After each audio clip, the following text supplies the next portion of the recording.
상한 맘 고치소서. 주 예수님 내 맘에 오사 내 소원 다하시고 내 무거운 짐 맡아주사 참 평안을 주소서. 사랑의 주 내 맘속에 찾아오사 내 모든 죄 사하시고 내 상한 맘 고치소서.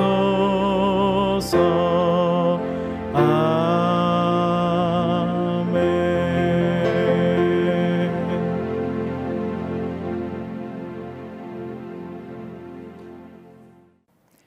사도신경으로 신앙 고백하시겠습니다. 나는 전능하신 아버지 하나님 천지의 창조주를 믿습니다. 나는 그의 유일하신 아들 우리 주 예수 그리스도를 믿습니다. 그는 성령으로 잉태되어 동정녀 마리아에게서 나시고 본디오 빌라도에게 고난을 받아 십자가에 못 박혀 죽으시고 장사된 지 사흘 만에 죽은 자 가운데서 다시 살아나셨으며 하늘에 오르시어 전능하신 아버지 하나님 우편에 앉아 계시다가 거기로부터 살아있는 자와 죽은 자를 심판하러 오십니다. 나는 성령을 믿으며 거룩한 공교회와 성도의 교제와 죄를 용서받는 것과 몸의 부활과 영생을 믿습니다. 아멘. 에베소서 2장 1절에서 10절. 그는 허물과 죄로 죽었던 너희를 살리셨도다. 그때 너희는 그 가운데서 행하여 이 세상 풍조를 따르고 공중의 권세 잡은 자를 따랐으니 곧 지금 불순종의 아들들 가운데서 역사하는 영이라. 전에도 우리도 다 그 가운데서 우리 육체의 욕심을 따라 지내며 육체와 마음에 원하는 것을 하여 다른 이들과 같이 본질상 진노의 자녀이었더니 긍휼이 풍성하신 하나님이 우리를 사랑하신 그 큰 사랑을 인하여 허물로 죽은 우리를 그리스도와 함께 살리셨고 너희는 은혜로 구원을 받은 것이라. 또 함께 일으키사 그리스도 예수 안에서 함께 하늘에 앉히시니 이는 그리스도 예수 안에서 우리에게 자비하심으로써 그 은혜의 지극히 풍성함을 오는 여러 세대에 나타내려 하심이라. 너희는 그 은혜에 의하여 믿음으로 말미암아 구원을 받았으니 이것은 너희에게서 난 것이 아니요 하나님의 선물이라. 행위에서 난 것이 아니니 이는 누구든지 자랑하지 못하게 함이라. 우리는 그가 만드신 바라 그리스도 예수 안에서 선한 일을 위하여 지으심을 받은 자니 이 일은 하나님이 전에 예비하사 우리로 그 가운데서 행하게 하려 하심이니라. 아멘. 해군의 평택교회 신년 연합 특별 새벽 기도에 참여하시는 모든 분들 가운데 주님 주시는 은혜와 평강이 늘 함께 하시길 주님의 이름으로 축복합니다. 우리는 구원의 은혜가 얼마나 귀중한지 잘 모를 때가 많습니다. 그것은 죽을 수밖에 없었던 우리의 비참했던 과거를 너무 쉽게 잊기 때문일 것입니다. 그리스도인들은 과거와 현재가 뚜렷하게 구별되는 그러한 사람입니다. 예전에는 영적으로 우리가 죽어 있었다고 성경은 말씀합니다. 1절에 보면 그는 허물과 죄로 죽었던 너희를 살리셨도다 말씀합니다. 우리가 어떤 상태였다고 성경은 말씀하고 있습니까? 허물과 죄로 죽었던 상태였다고 말씀합니다. 바울이 말하는 영적 죽음은 하나님께로부터 멀어져 화목하지 못한 하나님께로부터 분리된 그런 상태를 의미합니다. 죄라고 하는 용어는 하마르티아라고 하는 헬라어를 사용합니다. 관역에서 혹은 표적에서 벗어났다라고 하는 의미입니다. 하나님께서 우리에게 계획하신 그런 아름다운 목적에서 벗어나 있었음을 말씀합니다. 마땅한 삶에서 빗나간 그러한 삶이었습니다. 그것이 바로 허물과 죄악으로 죽어 있었던 우리의 삶이었습니다. 세상의 가치와 방법을 추구하는 세상의 풍조를 따라 살아왔다고 성경은 말씀합니다. 육체와 마음이 원하는 대로 생활하며 죄악을 사랑하고 하나님을 떠난 인생을 살게 된 그런 상태였다고 말씀합니다. 그래서 우리는 하나님과 화목한 상태가 아니라 원수된 그런 상태가 되었다고 말씀합니다. 본질상 진노의 자녀가 될 수밖에 없었다고 성경은 말씀합니다. 진노의 자녀라는 것이 무슨 의미일까요? 유혹에 저항하고 하나님의 뜻을 확고하게 붙들 수 있는 그런 내적인 능력을 잃어버린 상태였다고 성경은 말씀합니다. 사랑하는 여러분, 저와 여러분 모두는 구원에 있어서 구원을 이룰 수 있는 능력이 전혀 없는 그런 소망이 없는 존재였다고 성경은 말씀합니다. 우리는 그것을 알아야 합니다. 나에게 자질이 풍성해서 또한 능력이 있어서 구원받은 것이 아니라고 성경은 말씀합니다. 철저하게 하나님 앞에 죄인이었음을 스스로의 능력으로는 구원받을 수 없었던 그런 절망적인 상태였다고 성경은 말씀합니다. 4절부터는 내용이 반전이 됩니다. 새로운 구원이 주어졌습니다.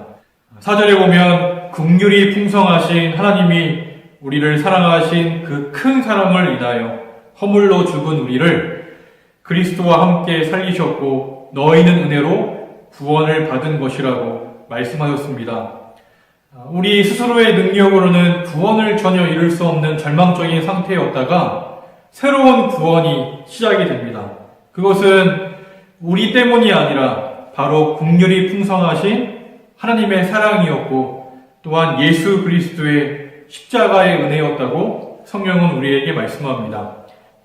하나님의 은혜의 결정체는 바로 예수 그리스도라고 성경은 말씀합니다. 예수 그리스도는 우리를 구원하시기 위한 하나님의 유일한 방법이었습니다. 나의 힘과 노력으로 아무리 노력하여도 여전히 인간은 구원의 길을 찾을 수 없었다고 성경은 말씀합니다. 어쩌면 주님의 은혜 덕분에 그 은혜의 지극히 풍성함 덕분에 우리는 구원을 얻을 수 있는 그런 은혜가 우리에게 주어졌다고 성경은 말씀합니다. 그래서 믿음이라는 것은 하나님의 은혜를 받는 통로가 됩니다. 그런 의미에서 구원은 철저하게 하나님의 은혜로 이루어진 일임을 성경은 우리에게 분명히 말씀합니다. 누군가 물에 빠졌다고 여러분 상상해 보십시오. 그 누군가가 스스로의 능력으로는 그 물에서부터 빠져나올 수가 없습니다. 그래서 외부의 그 누군가로부터 도움의 손길을 받아야만 구조를 받을 수 있는 것이죠. 손을 내미는 그 도움의 손길을 붙잡지 않고는 그 물에서 빠져나올 수가 없는 겁니다. 어떤 의미에서는 그 도움의 손길을 붙잡는 것이 결국 믿음의 또 다른 그런 표현의 모습인 것이죠. 우리가 하나님을 향해 하나님께서 우리에게 구원의 손길을 내밀고 계신데 그 구원의 은혜를 누리려면 믿음으로 하나님의 그 손길을 붙잡는 그 결단이 우리에게 있어야 합니다. 그래서 믿음이라고 하는 표현은 주님께서 행하시는 그 일들을 받아들인다고 하는 그러한 의미를 갖고 있어요. 하나님도 우리를 향해 구원의 손길을 내밀고 계십니다. 그러면 우리가 해야 할 일은 그 주님의 구원의 손길을 뿌리치거나 거부하지 않고 그 주님의 손길을 붙잡는 것이죠. 받아들이는 것이죠. 그것이 바로 믿음의 같은 그런 표현입니다. 하지만 내가 그 손을 잡았다고 해서 여러분 전적으로 내 구원에 있어서 내 공로라고 말할 수는 없을 것입니다. 왜냐하면 구원에 있어서 모든 주도권은 하나님 편에서 시작되었고 결국에는 이루시는 것이기 때문에 그렇습니다. 내가 구원을 이루시는 그 주님의 손을 붙잡았다고 해서 그것이 나의 어떠한 자랑이나 나의 노력으로 된 것은 아니라고 하는 것이죠. 전적으로 주도적으로 이루신 하나님의 그러한 은혜에 의해서 이루어진 것입니다. 그러니까 그런 의미를 생각해 보면 구원은 거저 주시는 은혜, 주님의 은혜로 주님의 은혜로 이루어졌다고 하는 그런 측면에서 하나님의 선물이라고 표현할 수 있는 것이죠. 그래서 너희는 8절에 보면 너희는 그 은혜에 의하여 믿음으로 말미암아 구원을 받았으니 이것은 너희에게서 난 것이 아니요 하나님의 선물이라. 9절에 보면 행위에서 난 것이 아니니 이는 누구든지 자랑하지 못하게 하려 함이라. 성경은 그렇게 말씀합니다. 우리는 그 주님의 은혜에 믿음으로 응답했을 뿐이라고 하는 그런 사실이죠.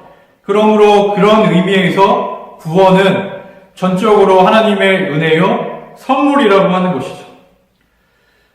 사랑하는 여러분, 주님의 은혜가 바로 우리를 살리셨고 또한 우리에게 먼저 그 구원의 은혜가 다가왔다는 것을 우리에게 말씀하시는 겁니다. 그래서 우리는 결코 구원에 있어서 자랑할 수가 없는 것입니다. 모든 것이 다 주님의 은혜임을 고백할 수밖에 없는 것이죠. 그렇다면 왜 주님은 우리를 구원하여 하나님의 자녀로 또 백성으로 삼아 주셨습니까? 그것에는 분명한 목적이 있습니다. 7절에 보면 이는 그리스도 예수 안에서 우리에게 자비하심으로써 그 은혜의 지극히 풍성함을 오는 여러 세대에 나타내려 하심이라 말씀합니다. 또 10절에는 우리는 그가 만드신 바라 그리스도 예수 안에서 선한 일을 위하여 지으심을 받은 자니 이 일은 하나님이 전에 예비하사 우리로 그 가운데서 행하게 하려 하심이라. 우리를 하나님의 자녀로 부르신 목적은 또다시 죄악의 자리로 진노의 자리로 옛사람의 그 모습으로 돌아가기 원치 않으신다고 하는 것이죠. 어쩌면 구원받은 백성으로 구원받은 자녀로 합당한 삶을 살아가기를 원하신다는 겁니다. 우리는 새롭게 창조된 하나님 안에서 새롭게 창조된 그런 사람들입니다. 옛사람은 죽고 예수 그리스도 안에서 새 사람으로 지으심을 받은 사람이 되었어요. 우리를 하나님의 자비하심으로 그 풍성함을 드러내는 존재로 우리를 세우셨습니다. 10절에 있는 말씀도 같은 의미죠. 우리를 하나님의 작품으로 우리를 만드셨다고 성경이 말씀합니다. 하나님께서 공들여서 만드신 작품, 결국 하나님 안에서 새로운 피조물로 우리를 지으셨다는 그런 말씀입니다.